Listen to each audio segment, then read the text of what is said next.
ओम त्र्यंबकम यजामहे सुगंधिं पुष्टिवर्धनम उर्वारुकमिव बंधनान मृत्योर्मुक्षीय मामृतात्। अर्थात हम भगवान शिव की पूजा करते हैं जिनके 3 नेत्र हैं, जो सुगंधित हैं और हमारा पोषण करते हैं। जैसे फल शाखा के बंधन से मुक्त हो जाता है, वैसे ही हम भी मृत्यु और नश्वरता से मुक्त हो जाएं। नमस्कार दोस्तों, सनातन शिक्षा में आपका हार्दिक अभिनंदन है। भगवान शिव की कृपा आप और आपके परिवार पर सदैव बनी रहे। दोस्तों, आज की यह वीडियो आप सभी के आग्रह पर बनाई गई है, क्योंकि बहुत समय से आप सभी के प्रश्न आ रहे हैं कि अमर कथा क्या है, क्या उसे हम साधारण जन भी सुन सकते हैं, और क्या इसे सुनने के बाद सच में अमरत्व की प्राप्ति होती है। इन सभी सवालों के जवाबों को जानने के लिए इस वीडियो में अंत तक बने रहें। आइए और अधिक समय न लेते हुए इस वीडियो को आरंभ करते हैं।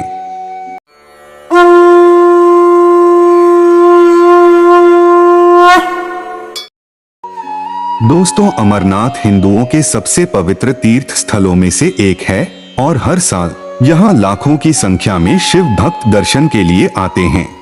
अमरनाथ की गुफा श्रीनगर से करीब 145 किलोमीटर दूर हिमालय पर्वत श्रेणियों में स्थित है।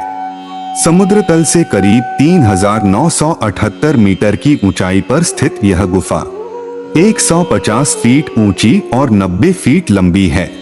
अमरनाथ यात्रा को बहुत ही कठिन माना गया है और कहते हैं कि इस कठिन यात्रा को पार कर जब बाबा अमरनाथ के दर्शन होते हैं तो व्यक्ति को मोक्ष की प्राप्ति होती है। अमरनाथ गुफा में हर साल बर्फ से अद्भुत शिवलिंग का निर्माण होता है और इसलिए इसे स्वयंभू भी कहा जाता है। इसके अलावा यह भी मान्यता है कि इस गुफा में भगवान शिव ने माता पार्वती को अमर होने की कथा सुनाई थी, इसलिए इसे अमरत्व के नाम से भी जाना जाता है। जब भी अमरनाथ यात्रा या अमरनाथ गुफा की बात आती है तो गुफा में मौजूद एक कबूतर के जोड़े और एक शुक यानी हरा कठफोड़वा या हरी कंठी वाले तोते का जिक्र जरूर होता है। सबसे आश्चर्य की बात है कि अमरनाथ गुफा में या उसके आसपास ऑक्सीजन की कमी है और खाने पीने के साधन भी नहीं है। बावजूद इसके यह कबूतर वहां रहते हैं। कहा जाता है कि बाबा अमरनाथ के दर्शन के बाद अगर इस कबूतर जोड़े के दर्शन हो जाएं तो बहुत ही शुभ माना जाता है। क्या है इसके पीछे की पूरी कथा, आइए समझते हैं। हम सभी इस तथ्य से परिचित हैं कि भगवान शिव अमर, अविनाशी, शाश्वत और सर्वोच्च हैं। इसी तथ्य को जानने के लिए एक दिन देवी पार्वती ने जिज्ञासावश पूछा, हे महादेव, आप इस मुंडमाला में किसके सिर पहने हुए हैं और कब से और क्यों? महादेव ने धैर्यपूर्वक उत्तर दिया, ये सिर केवल तुम्हारे हैं। जब भी तुम नया जन्म लेती हो और फिर मरती हो, मैं तुम्हारे सिर को अपने पास रखता हूँ और उसे पहनता हूँ।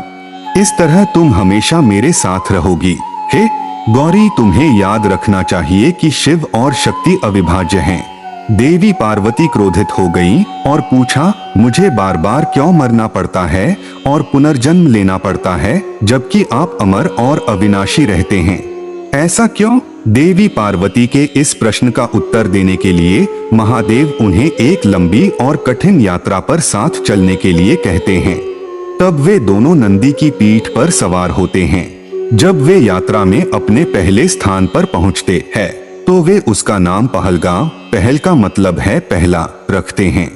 बाद में इसे बैलगाम भी कहा गया, क्योंकि महादेव ने यहाँ से नंदी को लौट जाने के लिए कहा था। अगले स्थान चंदनबाड़ी में महादेव ने चंद्रमा, जो उनके सिर पर अर्धचंद्र है, और बाद में शेषनाग, गले में लिपटे सर्प को एक झील में मुक्त किया, जिसे लोकप्रिय रूप से शेषनाग झील कहा जाता है। उन्होंने अपने पुत्र भगवान गणेश को महागुणस पर्वत पर और 5 तत्वों अग्नि, पृथ्वी, आकाश, जल, वायु को गंगा के साथ पंचतरणी में छोड़ दिया। सब कुछ और सभी को छोड़ने के पीछे कारण यह था कि महादेव नहीं चाहते थे कि देवी पार्वती के अलावा कोई भी जीवित प्राणी अमर कथा को सुने। वे अंततः पवित्र अमरनाथ गुफा में प्रवेश कर गए। तब भगवान शिव ने माता पार्वती को अमरता की कथा सुनाना शुरू किया। भगवान शिव ने देवी से ध्यान देने और सिर हिलाते हुए हम कहने को कहा था ताकि उन्हें पता चले कि वह ध्यान से सुन रही हैं। कथा के बीच में माता पार्वती को नींद आ गई और वहां मौजूद अंडा युक्त एक कबूतर का जोड़ा और एक शुक यानी हरा कठफोरवा या हरी कंठी वाला तोता, जो बाद में मुनि शुकदेव के रूप में जन्मे, अमर कथा सुन रहे थे। जब भगवान शिव देवी पार्वती को अमरत्व का रहस्य बता रहे थे तो प्रकृति के चमत्कार से एक बर्फ का लिंग बना, जिसकी पूजा आज अमरनाथ में की जाती है। इसके अलावा 2 और लिंग भी बने, एक शक्ति का और दूसरा गणेश का। ऐसे में उनकी जगह वह शुभ कथा के दौरान हुंकार भरने लगा। जब भगवान शिव को यह बात पता चली तो वह शुक को मारने के लिए दौड़े और उसके पीछे अपना त्रिशूल छोड़ दिया। शुक अपनी जान बचाने के लिए तीनों लोकों में भागता रहा और फिर व्यास जी के आश्रम में आ गया, जहां वह सूक्ष्म रूप धारण कर व्यास जी की पत्नी के मुख में घुस गया और उनके गर्भ में रह गया। पौराणिक कथा के अनुसार 12 वर्ष तक वह शुक उसी गर्भ में रहा। एक बार भगवान कृष्ण ने स्वयं आकर शुक को आश्वासन दिया कि बाहर आने पर तुम्हारे ऊपर माया का कोई प्रभाव नहीं पड़ेगा। इसके बाद वह गर्भ से बाहर निकला और व्यास जी का अयोनिज पुत्र कहलाया। गर्भ में ही इन्हें वेद, उपनिषद, दर्शन और पुराण आदि का संपूर्ण ज्ञान प्राप्त हो गया था। जन्म लेते ही ये बाल्य अवस्था में श्री कृष्ण और अपने माता पिता को प्रणाम करके तप हेतु वन की ओर प्रस्थान किया। ऐसी उनकी संसार से विरक्त भावनाएं थी, परंतु वात्सल्य भाव से रोते हुए श्री व्यास जी भी उनके पीछे भागे। मार्ग में एक जलाशय में कुछ कन्याएं स्नान कर रही थीं। उन्होंने जब शुकदेव जी महाराज को देखा तो अपनी अवस्था का ध्यान न रखकर शुकदेव जी का आशीर्वाद लिया। लेकिन जब शुकदेव के पीछे मोह में पड़े श्री व्यास वहां पहुंचे तो सारी कन्याएं छुप गईं।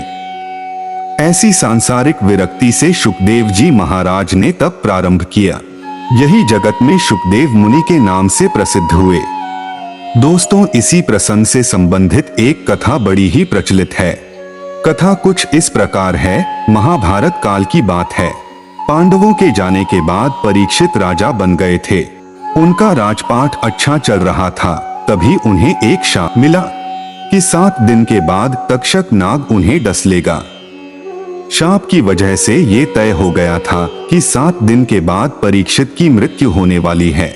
शाप की वजह से परीक्षित के मन में कई तरह के विचार चल रहे थे। उन्होंने शुकदेव जी के पास जाकर अपनी समस्या बताई।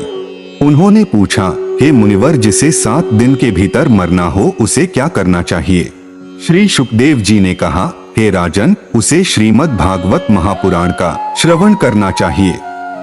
तब शुकदेव जी ने ही श्रीमद् भागवत पुराण राजा परीक्षित को सुनाया था, जिसके श्रवण फल मात्र से सर्पदंश मृत्यु उपरांत भी परीक्षित को मोक्ष की प्राप्ति हुई।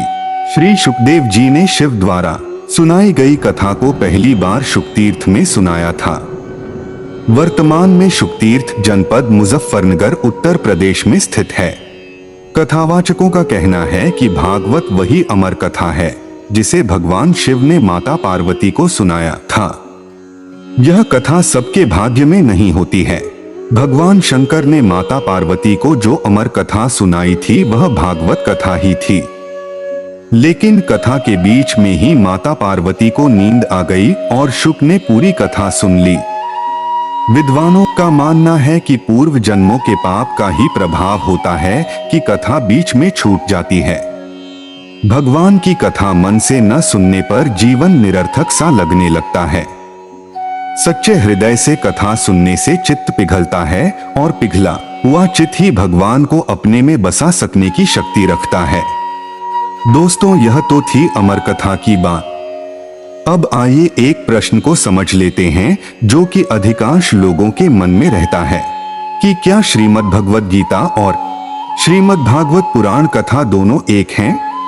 दोस्तों, श्रीमद् भागवत महापुराण 18 पुराणों में से एक है जिसमें भगवान श्री कृष्ण की जीवन लीला का 18,000 श्लोकों में विस्तार से वर्णन है। इसे ही सभी ग्रंथों का सार माना गया है और भगवत गीता महाभारत में जब अर्जुन अपने सगे संबंधियों को युद्ध में देखकर भावुक हो जाते हैं और अपने अस्त्र शस्त्र छोड़ देते हैं, तो उस समय भगवान श्री कृष्ण द्वारा उनको जो ज्ञान दिया गया 700 श्लोकों में, वही श्रीमद् भगवत गीता कहलाई।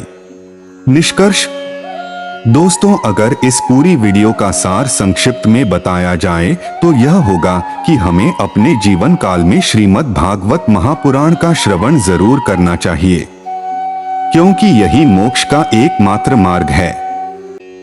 दोस्तों, इस वीडियो में बस इतना ही। फिर मिलते हैं किसी और नई वीडियो के साथ। तब तक के लिए अपना और अपने परिवार के स्वास्थ्य का ख्याल रखें और देखते रहें सनातन शिक्षा, क्योंकि सनातन ही सत्य है। धन्यवाद।